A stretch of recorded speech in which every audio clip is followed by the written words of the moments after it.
Uma ótima tarde. Boa tarde.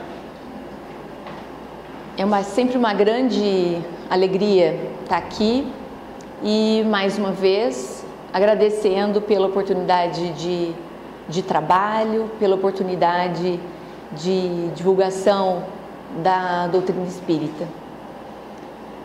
Nesse momento, então, a gente roga ao Pai proteção, amparo, que as vibrações daqueles que nos assistem possam estar concentradas nesse nosso grupo e que eles possam nos amparar para que todo o conteúdo mental possa passar pelo coração antes de virar verbo, antes de vir à boca.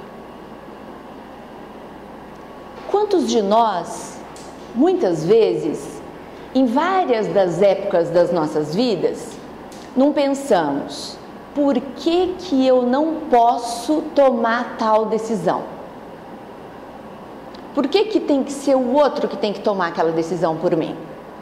Podemos lembrar desde a infância, quando, inquietados, tentamos persuadir a nossa mãe, o nosso pai, porque queremos colocar tal roupa, tal sapato, tal laço, tal cabelo, para ir a determinado lugar. E a mãe e o pai dizem, não, você vai assim. E tem que ir, porque naquele momento o pai e a mãe são quem tem a responsabilidade, o poder de dizer o que ele vai fazer. Vamos passando no decorrer da nossa existência, cronologicamente, pela escola, em que eu quero ficar batendo papo com meu colega do lado e a professora ou o professor diz, não, preste atenção, é importante, esse conteúdo é importante para você. E aí seguimos adiante, a faculdade, já tendo um pouquinho mais de poder de decisão, porque dentro daquela liberdade que vai nos sendo dada no decorrer do tempo, nós vamos podendo escolher se eu frequento aquela aula ou não.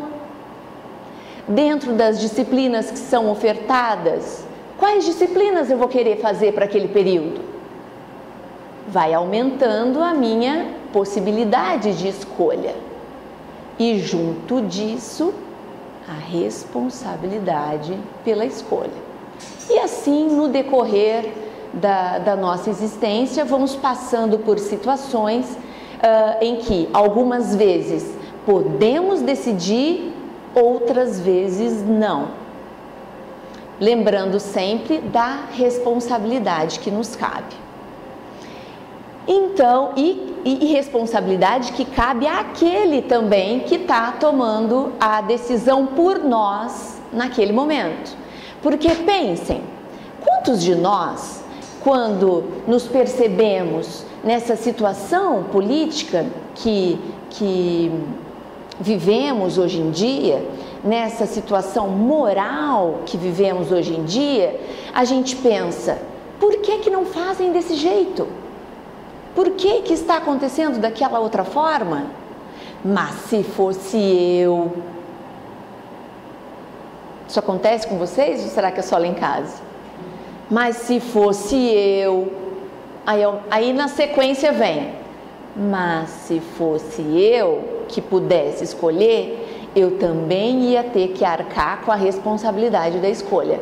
Será que eu estou preparada para tamanha responsabilidade? E aí é mais ou menos em torno disso que a gente vai conversar um pouquinho nessa tarde e noite. E para nos embasar, nós vamos nos basear em parte da obra 50 anos depois, que foi psicografada por Chico Xavier, né, por meio da mediunidade dele, com o Emmanuel.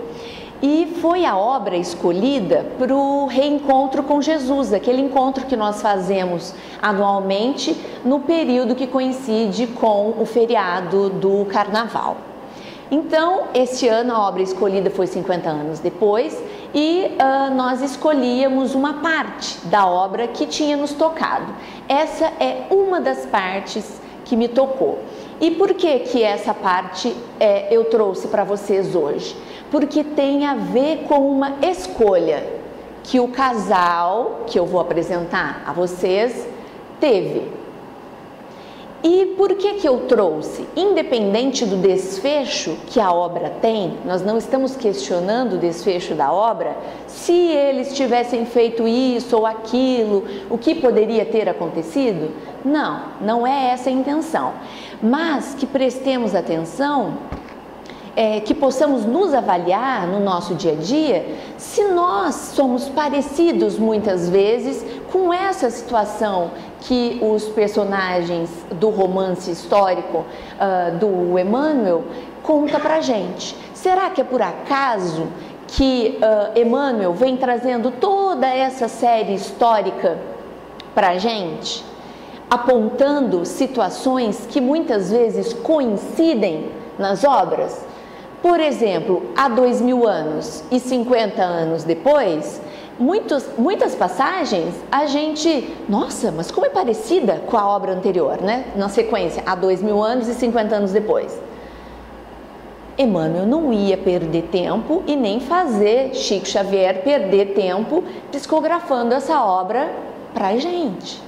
Então, o que será que eles estão querendo dizer pra gente, batendo nessa mesma tecla? Então essa é a provocação de hoje, a história dos personagens para o que nos toca na nossa vida. Conta a história então, apresentando aqui só os personagens principais, porque a intenção não é contar a história do livro. Célia é a personagem central e tem aqui Nestório, que é o escravo, o filho dele, que é o Ciro, por quem ela é apaixonada, Euvídio, que é o pai de Célia, Alba Lucínia, que é a mãe de Célia, o Neio Lúcius, que é o avô dela. A nossa parte vai envolver os personagens do Euvídio e da Alba, então o casal pai de Célia, que é a personagem central da obra. E lá do ladinho, a Téria, Cláudia Sabina e Lólio Úrbico, que são os personagens que arquitetam situações para a história desses outros personagens. No momento, nesse nosso recorte, nós falaremos de como Cláudia e Lólio, casados, marido e mulher, influenciaram na vida de Euvídio e de Euvídio Lúcius e de Alba Lucínia, marido e mulher. Deu para entender essa parte? Só para a gente seguir? Então, vamos lá. Então, o Euvídio Lúcius e a Alba Lucínia, eles estavam chegando a Roma após algumas situações vivenciadas e perceberam que a harmonia do lar estava ameaçada e que seria melhor eles retornarem à Palestina. Esse casal, junto das duas filhas, eles estavam vindo da Palestina, que naquele momento estava vivendo uma situação de guerra muito grande, e aí então eles decidiram vir a Roma, onde estavam seus familiares, e lá foram recebidos com toda a pompa pela família e pelos políticos da época ali que os receberam. Logo de início, para recebê-los, a família da Alba Lucínia fez uma recepção, uma super recepção, cheia de todas as pompas para a época. Só com a descrição do Emmanuel, leiam a obra, para quem não leu, para quem leu, releia, porque vale a pena, a gente checa outros pontos quando lemos seguidamente, né, outras vezes, o tamanho da honraria, da pompa que eles estavam sendo recebidos. Todavia, junto de toda a pompa, eles já começaram a receber os dois, tanto a Alba quanto o Euvídio começaram a ser assediados pelo outro casal, o Lólio Úrbico assediando a Alba Lucínia e a Cláudia Sabina assediando o Euvídio. Os dois, eles não se confessavam. Os maridos e as mulheres, eles não se falavam entre eles dessa situação que estava acontecendo. Mas chegando em casa, Elvídio e Alba, incomodados com aquela perseguição, né, que o casal lhes fez, então começaram a tecer um diálogo. Elvídio Lúcius e Alba então voltaram ao lar sob o peso de indefinível angústia, porque eles não esperavam receber todo aquele assédio na festa. E aí conversaram, sem ser explícito um com o outro, sobre o que realmente tinha acontecido nas festividades. Alba disse: Elvídio, mas hoje compreendo melhor a calma do campo onde vivíamos, sem cuidados penosos. Os anos de província me desacostumaram das intrigas da corte e essas festividades de agora, como que me cansam profundamente o coração. Então vamos tentando, olha, só o nosso desafio para o nosso encontro hoje. Todo o diálogo, toda a conversa do casal, a gente tentando trazer para o nosso dia a dia.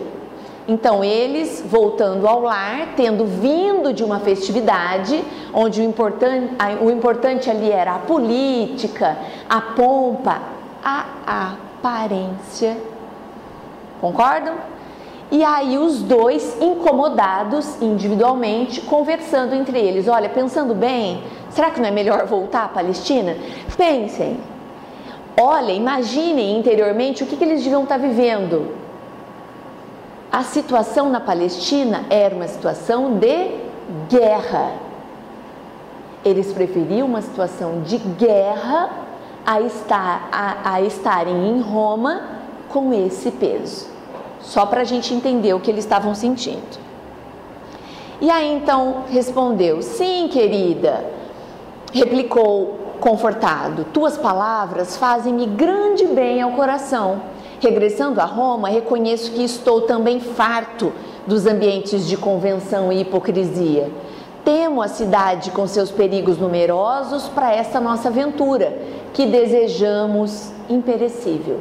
Eles eram um casal unidos por amor e não por convenções políticas. Então, eles logo perceberam, se continuarmos aqui, a nossa família pode sofrer. Regressemos. Perceberam? Ainda reconhecendo a situação de risco, ele falou: Lucínia, que me dirias da nossa volta ao campo acolhedor e tranquilo?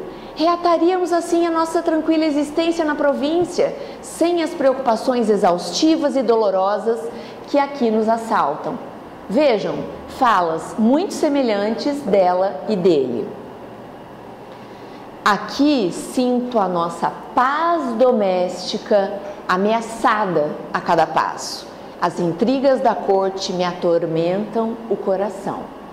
As intrigas da corte atormentam o coração. Pensem, trazendo para o nosso dia a dia, o nosso desafio, já adiantando algumas coisinhas, de nos mantermos equilibrados, de nos mantermos atentos para que situações do dia a dia não ameacem a nossa paz. Não ameacem a nossa paz. Olha o desafio. Eis então que surge a dúvida. Estava tudo tão organizado, ele queria voltar, ela queria voltar, mas tem uma dúvida. Mas Elvídio, exclamou ela confortada, a Alba, essa perspectiva de voltarmos ao ambiente campestre, com a vossa aventura e com o nosso amor, consola-me o espírito abatido. Mas, ouve-me, e os nossos deveres? E os nossos deveres? Que dirá meu pai da nossa atitude, depois de haver lutado tanto para reajustar a tua situação à política administrativa do império? Enfim, desejo saber se não chegaste a assumir qualquer compromisso mais sério? Olha lá, colocando outras situações externas, contrabalanceando com aquilo que era o sentimento, algo que eles estavam deixando vir a voz do coração, e aí o externo, situações externas interferindo. Percebem? E aí o embate. E aí o vídeo se recorda subitamente do compromisso que ele tinha assumido com o imperador Adriano, porque o imperador tinha caído nas graças dele, tinha gostado dele e convidou ele para ir trabalhar junto dele em Tibur, escolhendo obras de arte, já que ele tinha muito conhecimento nessa área.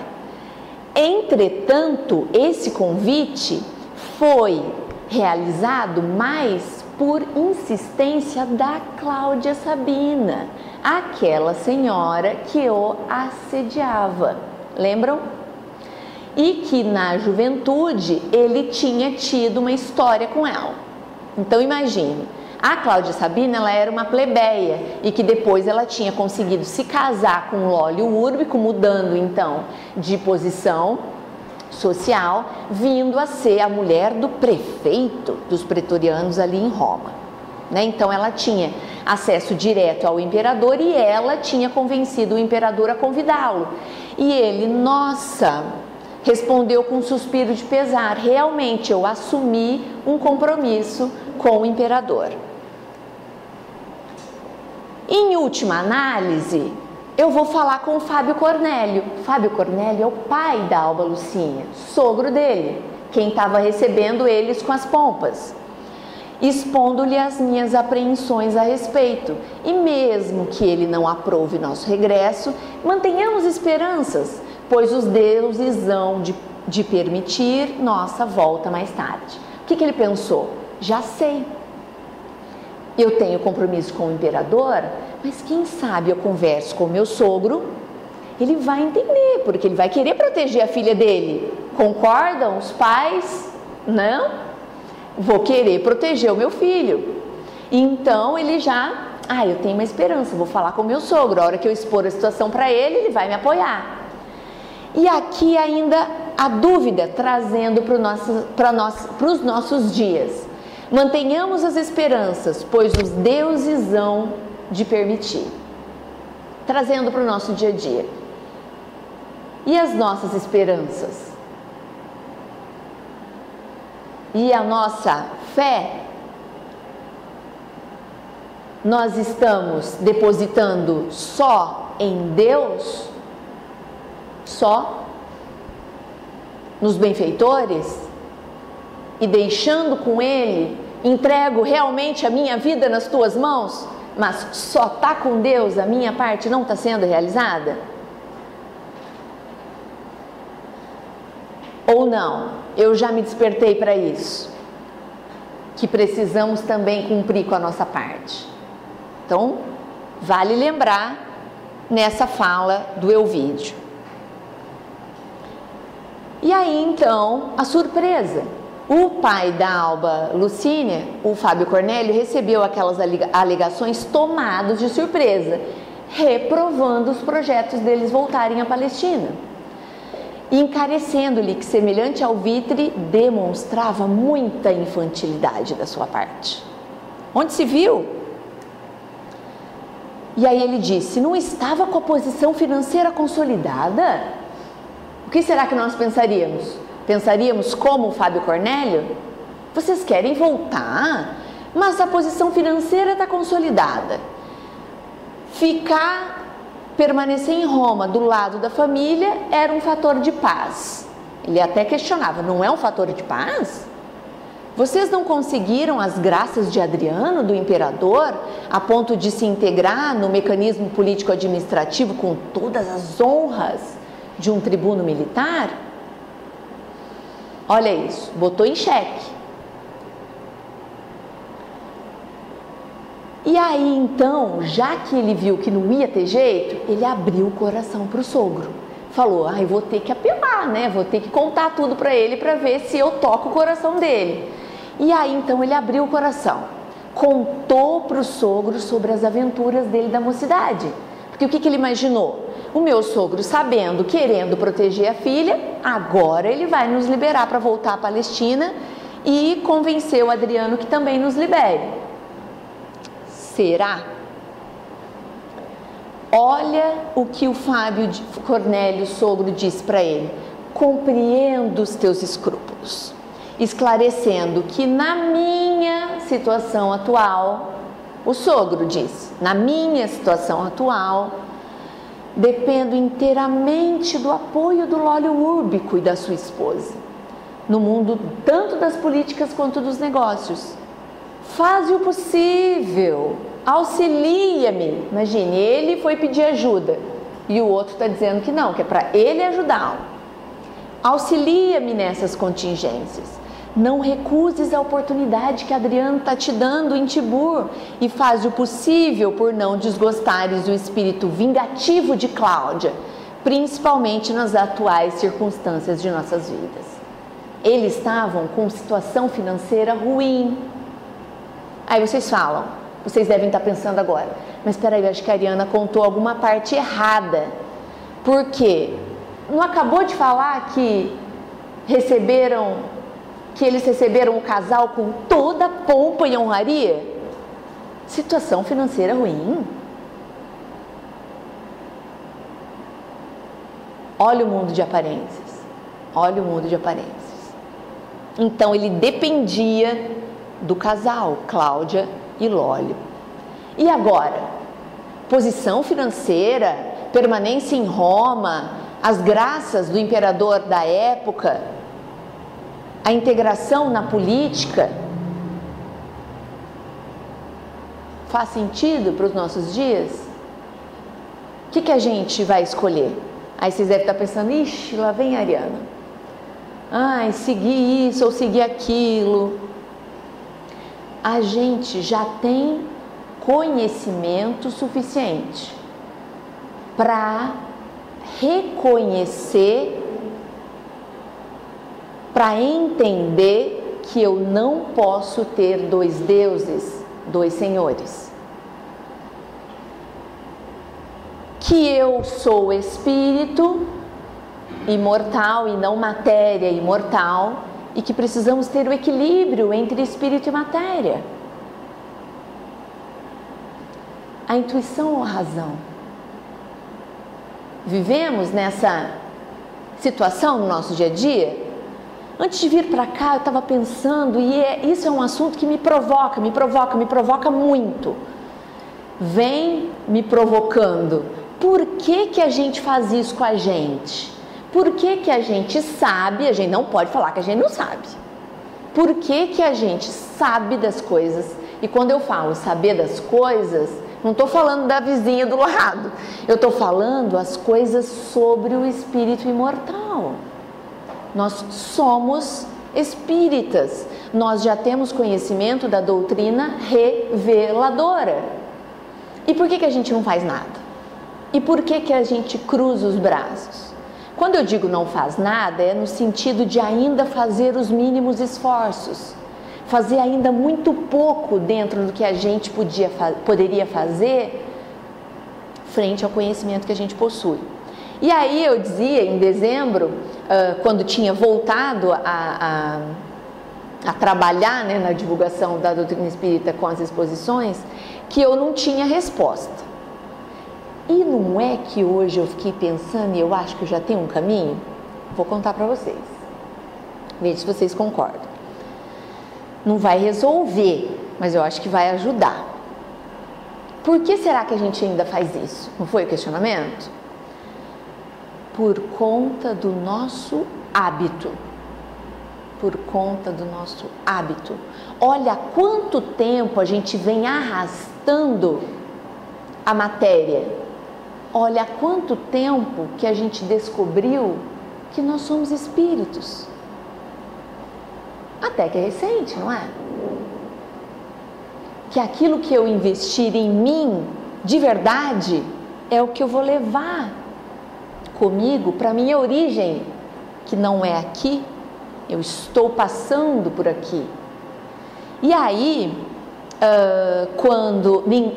acredito que vocês concordem comigo que mudar de hábito não é fácil. Dizem que é mais fácil a gente criar um novo hábito a mudar um antigo. Então, olha lá, por que a gente ainda está sapateando na poça de lama? Sendo que a gente poderia ir adiante. Olha o nosso hábito. Se alguém depois tiver algum insight, depois dessa nossa conversa, indo além, me conta, porque eu tive esse insight hoje, já estou contando para vocês. E aí, eu estava lembrando nessa obra mais recente da Sueli Caldas Schubert, em que ela fala, comentando as duas obras de Divaldo, que a única forma de nos mantermos conectados com a espiritualidade superior seria a nossa mudança.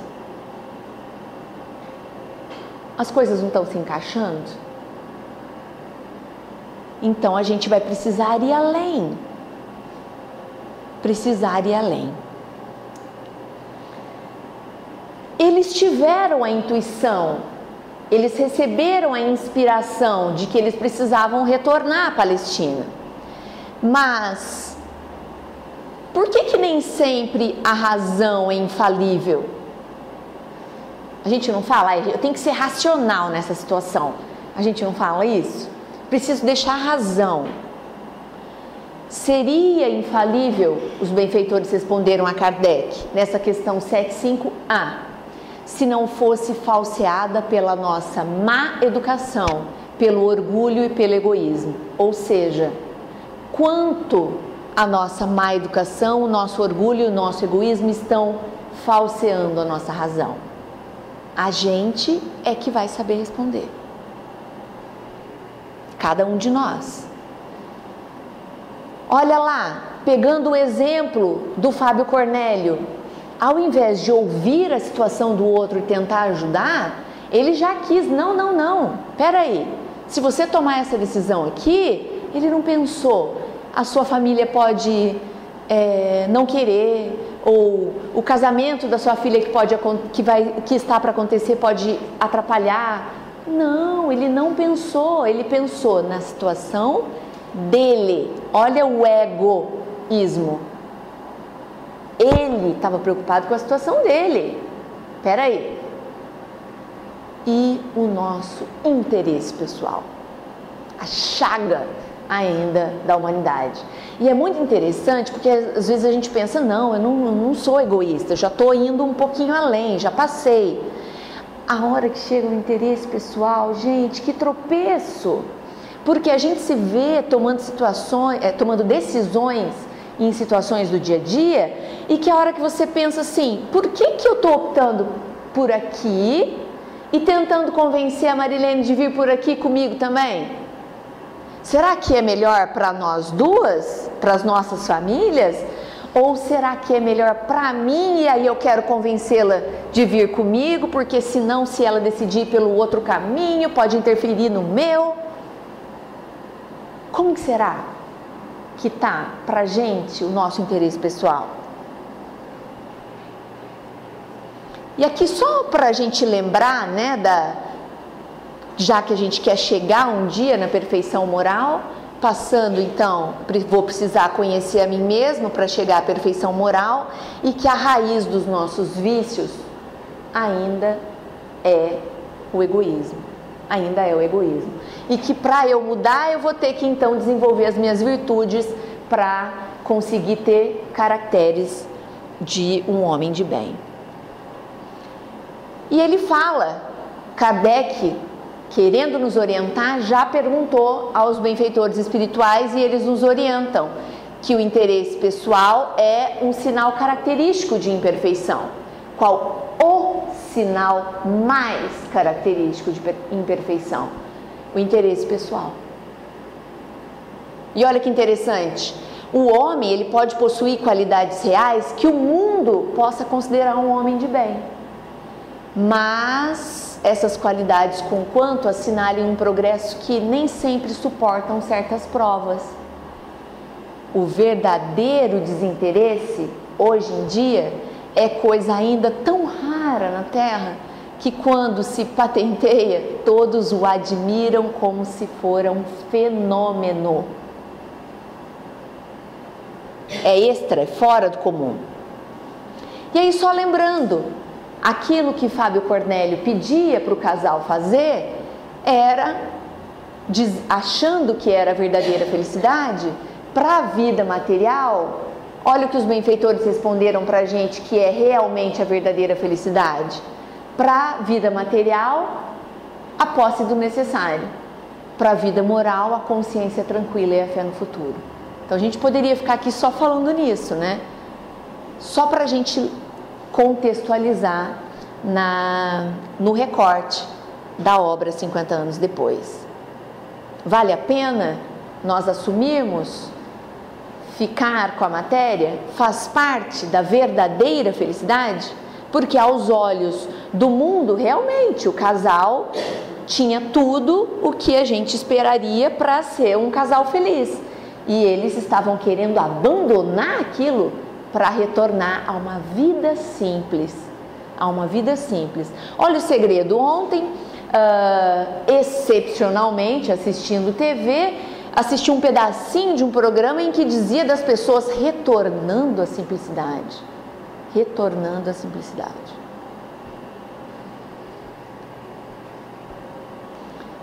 Lembrando também da verdadeira propriedade. Se Fábio Cornélio soubesse disso, não? Olha lá, nada do que é de uso do corpo, tudo que é de uso da alma, o homem possui. A inteligência, os conhecimentos e as qualidades morais. Isso é o que a gente leva com a gente. É nisso que a gente está investindo? Fica a pergunta. E aí a Alba Lucínia, já que viu que o marido não ia conseguir, ela também foi falar com a mãe. E aí ela foi se aconselhar com a mãe e aí logo imaginou, a minha mãe vai dar um jeito. Mãe, né? E também ouviu um mas da mãe. A Júlia Spinter, que é a mãe da Alba, contou para ela então que eles estavam atravessando uma fase de lutas amargas, em que eles estavam precisando demonstrar capacidade de resistência. Mas aqui, a situação dela, que ela estava dizendo que era capacidade de resistência, era toda material. Porque foi aí que a filha questiona a mãe. Mas mãe, e aquela festança toda? Como vocês estão passando por dificuldade? E aí a mãe explica para ela. Ai, você sabe o seu pai, na política, ele não quer deixar transparecer a nossa situação. E você sabe, né? Eu não consigo dizer não aos caprichos do seu pai. Eu não consigo dizer não. E a gente? Quando vem aqui os caprichos da matéria, a gente consegue dizer não? Como é que está a nossa capacidade de dizer não para as coisas que a gente precisa dizer não? Essas são provocações íntimas, né? Que agora estamos só no começo do ano. E não é para nos jogar para baixo de, meu Deus, eu estou muito mais lá do que... muito mais aqui do que lá, muito mais matéria do que espírito, mas é só para a gente se encontrar. Que a gente possa, se nos reconhecermos ainda muito matéria e pouquinho espírito, que a gente possa começar a fazer diferente a partir de agora. Não é na intenção de nos jogar para baixo, ao contrário. Porque muitas vezes a gente precisa dar um passinho para trás, esperar um tempo para que a gente possa se catapultar à frente. E aí elas continuaram a trocar as suas impressões, mas sem sucesso. E aí o casal continuou ali e vale então ler a obra para saber tudo o que veio acontecer em torno dessa estadia deles, dessa permanência deles em Roma. Foram intuídos, receberam intimamente, vamos voltar. Se pediram a intuição ou não, não cabe aqui nós questionarmos, mas receberam o aviso. Não puderam, não quiseram, não estamos aqui para questionar a escolha deles, mas para trazer para o nosso dia a dia e pensar, e eu? Como é que eu estou? Como é que eu estou agindo? Como é que eu posso agir de agora em diante frente a algumas situações? Então a ajuda vem dos céus, por inspiração, por pressentimento, e muitas vezes, olha lá, pode ser uma voz secreta que te diz o que não faças porque correrás perigo, ou então te diz que faças uma coisa em que não pensavas. Faz parte do cotidiano de todo mundo. E perde a chave do carro, e aí amaldiçoa todo mundo porque perdeu a chave do carro. E aí depois vai ver a importância de ter perdido, ganhado aqueles minutos de atraso, porque poderia ter acontecido algo mais adiante. E às vezes aquela vozinha que a gente diz sobre ouvir a voz do coração. Uma amiga muito querida, vários de vocês aqui conhecem, me disse certa feita, quando fui contar para ela sobre uma situação em que eu tinha sentido no coração e tinha feito e tinha sido maravilhoso. E aí ela falou assim, você está encontrando o caminho. A hora que você aprender a ouvir a voz do seu coração, você não se equivoca mais. Você não se equivoca mais. Então que a gente possa se conectar, né? Para que isso esteja conosco. Então a gente tem a nossa escolha. E na obra Pelos Caminhos de Jesus, diz assim, que a vida em si mesma é um caminho que cada criatura percorre na experiência existencial com êxito ou fracasso. Vai depender da nossa opção. A gente não pode dizer que se equivocou por conta do outro, porque nós podemos escolher. Então, na diversidade de caminhos, os homens podem se perturbar ou se libertar. É uma escolha. É uma escolha. Muitas vezes, uma situação que a gente está passando difícil no nosso dia a dia, um conflito, um desafio, as pessoas olhando de fora podem pensar, nossa, como que ele consegue? Como que ela consegue? Mas a pessoa resolveu, ao invés de se perturbar, se libertar, mudar a lente e pensar, o que essa situação está tentando me dizer? O que eu posso fazer de melhor a partir disso que eu tenho? Sabe aquela frase que a gente costuma dizer, né? Fazer do limão uma limonada? Então, a gente tem a opção, a gente pode se perturbar ou se libertar. Mas, no entanto, olha o consolo. No entanto, ninguém que siga pelos caminhos de Jesus deixará de alcançar a meta que persegue, a felicidade integral. Ou seja, olha o mapa da mina. Todo mundo que quer ser feliz é só seguir Jesus. Olha que básico, né? Só seguir Jesus. Já que nós temos as interferências, quando a gente fala em interferência, eu não sei por que a gente tem aquela tendência em pensar que a interferência é negativa, não é verdade? Mas a interferência pode ser positiva, não é? Então, vigiai e orai, a fim de que não entreis em tentação.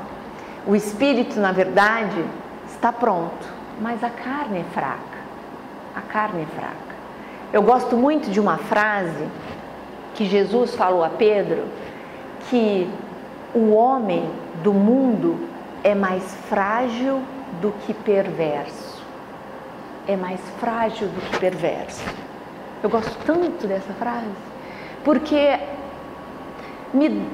a impressão que me passa é do olhar de amor de Jesus por nós.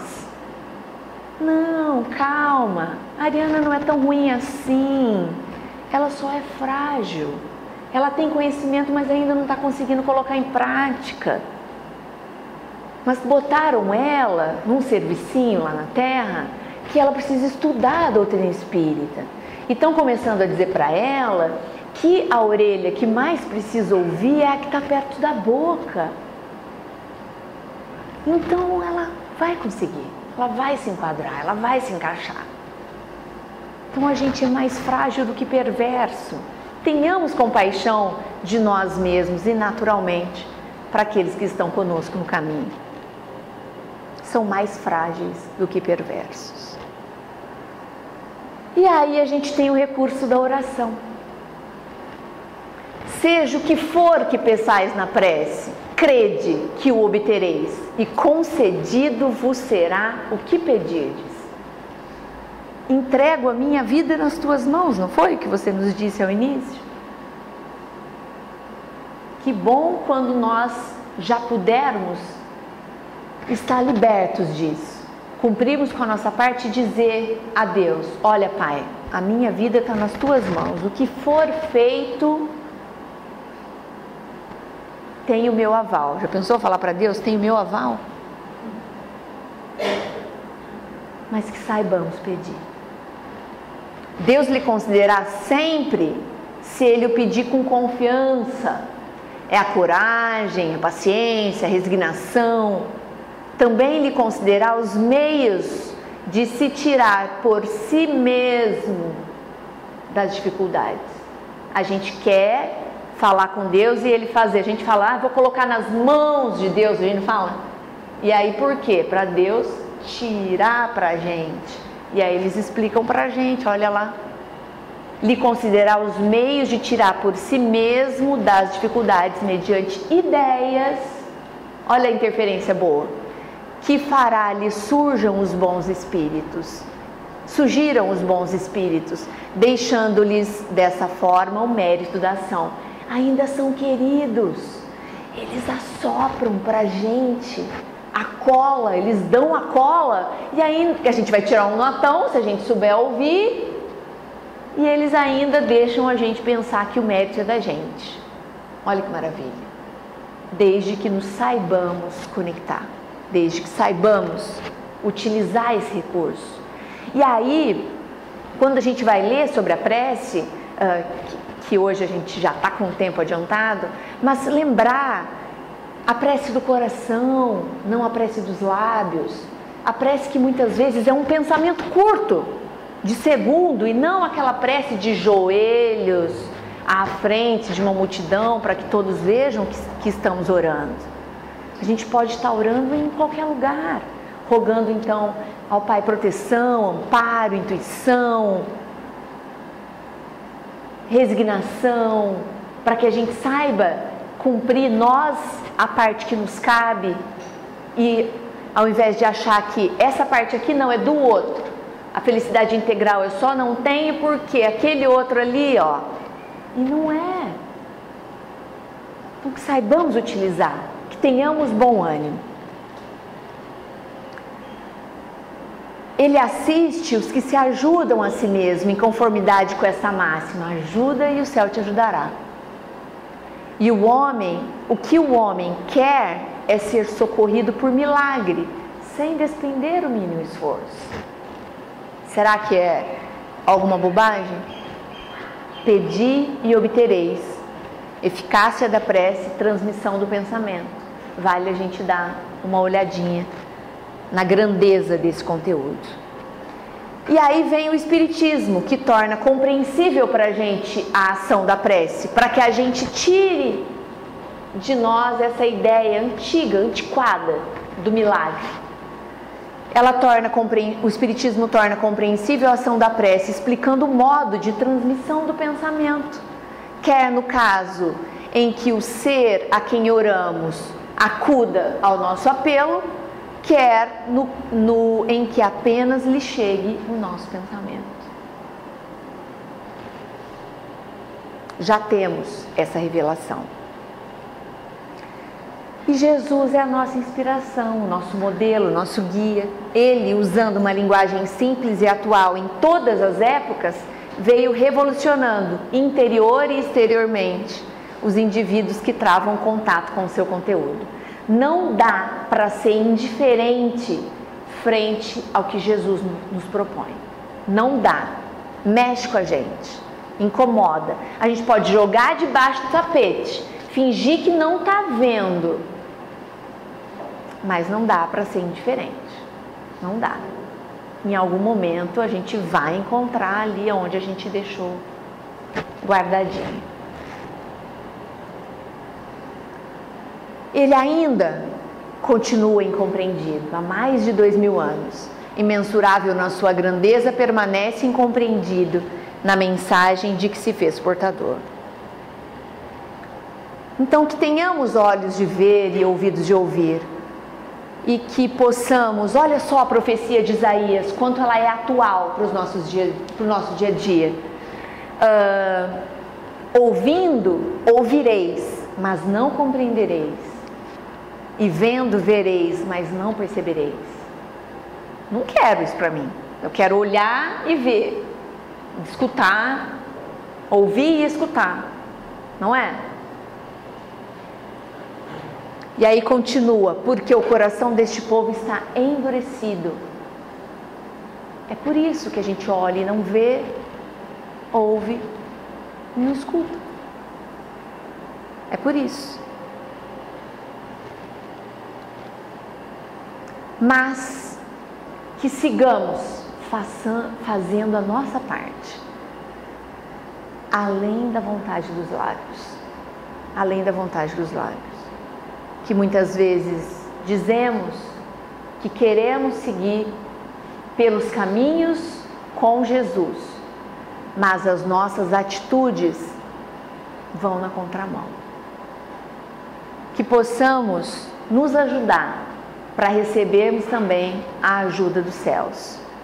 Que possamos aproveitar todo esse conteúdo que tem à nossa disposição para nós sermos diferentes. E diferente no sentido de ser melhor, de sermos melhor. Melhor para nós mesmos. Porque quando nós nos mudarmos, naturalmente nós teremos mais facilidade para enxergar o outro e as dificuldades do outro. Então que aproveitemos, como no século II, nesse romance histórico que Emmanuel, pela psicografia de Chico Xavier, nos propôs, que aproveitemos esses exemplos, que aproveitemos, trazendo para o dia a dia, para que possamos nos tornar pessoas melhores e naturalmente poder aproveitar dessa felicidade que já nos é possível, mesmo nesse planeta de provas e expiações ainda. Que possamos ter, nesse final de semana, como também pela semana que se inicia, as bênçãos dos nossos protetores, rogando amparo para as nossas atitudes, para as nossas palavras, como também para os nossos pensamentos. Que possamos nos debruçar por tanto conteúdo que já nos chega, nos ajudando a nos entender, como também ao próximo, para colaborarmos na evolução do planeta. Começando por mim.